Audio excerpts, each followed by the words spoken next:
ప్రజాగళమే మా బలమంటూ ఎప్పటికప్పుడు తాజా వార్తలను అందిస్తున్న 3T టీవీ మీడియాకు స్వాగతం.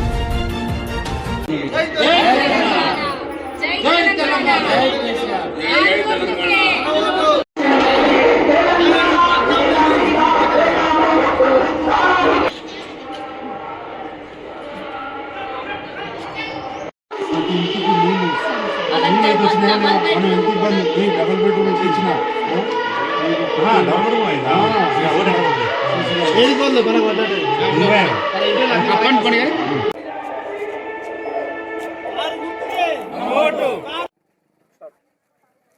రెండవ వార్డు ప్రజలకందరికీ నా యొక్క నమస్కారాలు.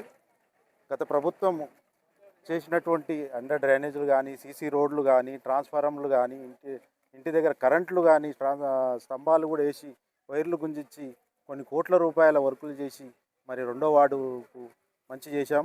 మరి ఇంకా మంచి చేయడానికి ఈ రెండో వార్డు ప్రజలు మరి నాకు అమూల్యమైన కారు గుర్తుకు ఓటేసి వేయాలని మనవి విజ్ఞత. ప్రతి ఇంటికి మిషన్ భగీరథ కానీ, మరి ఇంతకుముందు ఒక బకెట్ ఒక బిందె నీళ్ళు దొరకడానికి చాలా ఇబ్బంది పడ్డారు. మరి అలాగే నా సొంత నిధులతోటి ట్యాంకర్ ఇట్లా తెచ్చి అందరు ప్రజలకు మరి వాటర్ సప్లై కూడా చేసిన. అలాగే మరి మిషన్ భగీరథ వచ్చినాక ప్రతి ఇంటికి నల్ల కలెక్షన్లు ఇప్పించి రోజు మరి నీళ్ళు వచ్చే విధంగా మనం కేసీఆర్ గారు మిషన్ భగీరథ ద్వారా నీళ్ళు ఇచ్చిండు. మరి ఇప్పుడు కూడా ఇప్పుడు నేనున్నంత వరకు వచ్చినాయి వాటరు. ఇప్పుడు కూడా అక్కడిక్కడ కొన్ని రోజులు సతాయించిన మళ్ళీ నేను లైన్లో వలిగిపోతే కూడా సొంతంగా నిధులతోటి మరి జైంట్లు కానీ అన్నీ చేయించి మరి ప్రతి ఒక్కరికి ప్రతి ఇంటికి నీళ్ళు వచ్చే విధంగా సమకూర్చిన. ఇప్పుడు మీరు ఇంటింటి ప్రచారంలో తిరుగుతున్నారు, కొత్తగా సమస్యలు ఇంకేమైనా కొత్త కాలనీలలో రోడ్లు కానీ డ్రైనేజీలు కానీ ఉన్నాయి.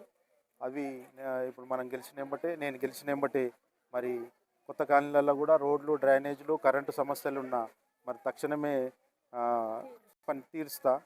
ప్రజల సమస్యను తీర్చడానికే మరి నేను ఎప్పుడు నిరంతరం ప్రజాసేవకుడిగా ఉంటూ అలా అందుబాటులో ఉంటూ ఒక ఫోన్ చేసినా ఏ రాత్రి పగలనకుండా నా ప్రజల గురించి నేను తాపత్రయపడుతూ మరి ఈసారి కారు గుర్తు తరఫున నేను నిలబడ్డా. కారు గుర్తుకు ఓటేసి మీ అమూల్యమైన ఓటు వేసి నన్ను గెలిపించాలని మనవి. అందరికీ నమస్కారం. ఈరోజు షాద్నగర్ మున్సిపాలిటీలోని రెండవ వార్డులో మన చెట్ల నరసింహన్న క్యాండిడేట్ ఇక్కడ కారు గుర్తుపై నిలబడ్డాడు పార్టీ తరఫున. మేము ఇక్కడ ఇన్ఛార్జిగా రావడం జరిగింది. అయితే కాలనీలో నిన్న మొన్న నుంచి ఇంటింటి ప్రచారం ముమ్మరంగా చేయడం జరుగుతుంది. ఎవరింటికి వెళ్ళినా కూడా నరసింహులు గారి భార్య ఇంతకుముందు పావని గారు కౌన్సిలర్గా ఉండడం, ఆయన అభివృద్ధి కార్యక్రమాలు గౌరవ అంజయ్య యాదవ్ గారి ఆధ్వర్యంలో, కేసీఆర్ గారి ఆధ్వర్యంలో చాలా కార్యక్రమాలు చేయడం జరిగింది. కాబట్టి ఆయనను బాగా ఆశీర్వదిస్తారు.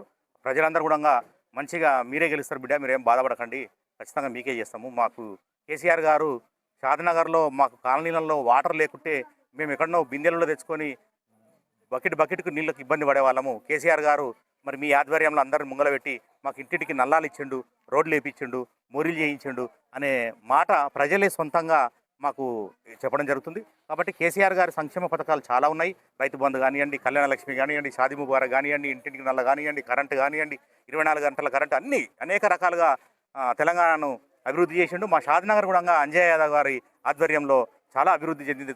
కాబట్టి ప్రజలందరూ మా నరసింహులు గారికి కారు గుర్తుపై ఓటేసి ఈ షాద్నగర్లో 28 వార్డులలో మేము సత్తా చాటి మున్సిపల్ పీఠం కూడా మా పార్టీ గెలవబోతుందని తెలియజేస్తున్నాం. అందరికీ నమస్కారం. ఈరోజు షాద్నగర్ రెండో వార్డులో నరసింహులు గారు అభ్యర్థిగా నిలబడడం జరిగింది. మరి ఇందులో భాగంగా మేము ఇక్కడ ఇన్ఛార్జిగా రావడం జరిగింది. ఇక్కడ స్పందన చూస్తే చాలా బాగుంది. ఇంతకుముందు నరసింహులు భార్య పావని గారు కూడా చాలా చక్కగా మరి రిసీవ్ చేసుకొని అనేక అభివృద్ధి కార్యక్రమాలు చేయడం జరిగింది. కొంతవరకు కొత్త కాలానికి పోతే కొంత రోడ్లు లేవని అని చెప్తున్నారు. దానికి నరసింహులు కూడా హామీ ఇచ్చిండు. మరి ప్రజెంట్ ఉన్న గవర్నమెంట్ ఏంటంటే మరి ఎలక్షన్ కోడ్ ఉందని చెప్పడం జరిగిందంట. మరి పోతే వాళ్ళు ఏదో పని చేస్తారు అక్కడ, మరి అది చట్టపరంగా అయితే విరుద్ధం అది. కాబట్టి ఇప్పుడు నరసింహులు యాక్టివ్ ఉన్నాడు. ఎందుకంటే సొంత ఖర్చు పెట్టి కూడా కొన్ని హౌజింగ్ అవన్నీ కొన్ని చేయడం జరిగిందంట. నేను పర్సనల్గా కొన్ని ఇల్లు కలిసిన ప్రత్యేకంగా చెప్తుర్రు. మరి చూస్తే ఏంటంటే స్పందన చాలా బాగుంది. మళ్ళా రెండోసారి కూడా నరసింహులు గెలిచి యాక్టివ్ చేస్తాడని మరి ప్రజలు కూడా ఆయన ఆశీర్వదిస్తారని చేస్తామంటుర్రు. తప్పకుండా ఈ షాద్నగర్ పీఠంపై ఈసారి బీఆర్ఎస్ పార్టీ మరొకసారి మరి చైర్మన్ పీఠము గెలుస్తుందని ఆశిస్తున్నాను. కేసీఆర్ చేసిన పథకాలు చాలా ఉన్నాయి. కళ్యాణ లక్ష్మి కానీ, షాదీ ముబారక్ కానీ, మరి రైతు బంధు కానీ, రైతు బీమా అంటే ఇది విలేజ్లో చూస్తారు ఇవన్నీ ఎక్కువ. ఇక్కడ ఏమంటారంటే కొంతమంది పెళ్ళి అయితే ఇప్పుడు తులం బంగారం లేదు. ఇప్పుడే ఒక ఇల్లు ఆడితే చెప్తున్నామే, అయ్యా 1,5 లక్షలు 2 తులాలు ఉంటాయని ఒక పర్సన్కి చెప్తుంది.